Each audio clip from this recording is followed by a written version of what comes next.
আসসালামু আলাইকুম, কেমন আছেন সবাই? আশা করছি ভালো আছেন। তো দর্শক, আজকে আমরা মিরপুরে ঘটে যাওয়া একটি ঘটনা নিয়ে আপনাদের সামনে হাজির হয়েছি। চলুন শুরু করা যাক আমাদের আজকের গল্পটি। আমার নাম প্রিন্স, মিরপুর থাকি। আমি এই প্রথম কোনো একটা ঘটনা লিখে পাঠাচ্ছি। আমার ভূতের কাহিনী ভালো লাগে, তাই আমিও একটা পাঠালাম। আশা করি ভালো লাগবে, তাই ঘটনাটা অনুগ্রহপূর্বক পোস্ট করবেন।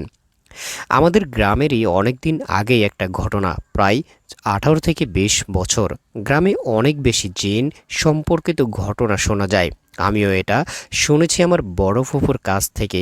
এবার ঘটনাটা বলি। আমাদের বাড়ি থেকে 6 থেকে 7 বাড়ি পরেই ছিল আমাদের পরিচিত আব্দুল লতিফ সাহেবের বাড়ি। তখন উনি জোয়ান ছেলে। উনি প্রায় অনেক রাত করে বাড়ি ফিরতেন। তো এমন একদিন উনি রাতে প্রায় 12টা বাজার থেকে বাড়ি ফিরছিলেন। গ্রামে তো এক এক দিন এক এক জায়গায় হাট বসে।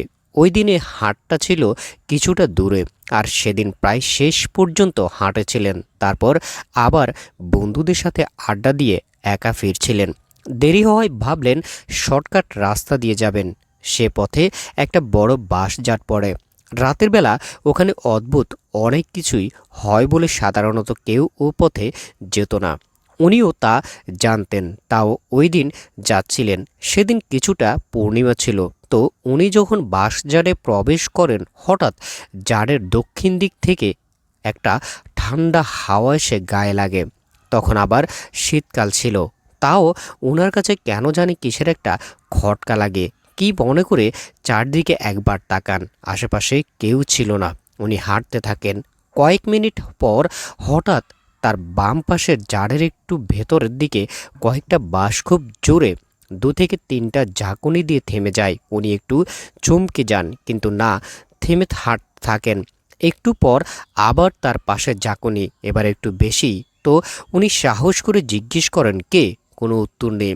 এবার একটু ভয় পেয়ে হাঁটতে থাকেন।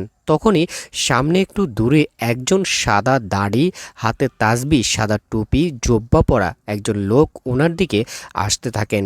কিন্তু একজন মানুষ হেঁটে আসলে তার গায়ে যেমন একটা আসম উঠানামা বা নাড়াচড়া বোঝা যায়, ওনাকে দেখে তা বোঝা যাচ্ছিল না। মনে হচ্ছিল সমানভাবে ভেসে আসছেন। পাখি মাটিতে ছিল কিনা তাও বোঝা যাচ্ছিল না। কাছে আসতে দেখলেন আসলেই ভাসমান। এমনটা দেখে উনি ভয়ে ওখানেই থমকে দাঁড়িয়ে যায়। লোকটির কাছে এসে বললেন, তুই এই পথে আর কোনোদিন যাবি না। এখানে অনেক খারাপ জিন থাকে। এরপর আর কোনোদিন গেলে তোকে অনেক ক্ষতি হয়ে যেতে পারে। উনি তো ভয়ে কাঁপছিলেন। লোকটি বলল, যা সোজা বাড়ির দিকে হাঁটতে থাকবি, সাবধান, পেছনে তাকাবি না। বলেই উনি আবার আগের মতো ভাসতে ভাসতে চলে গেলেন।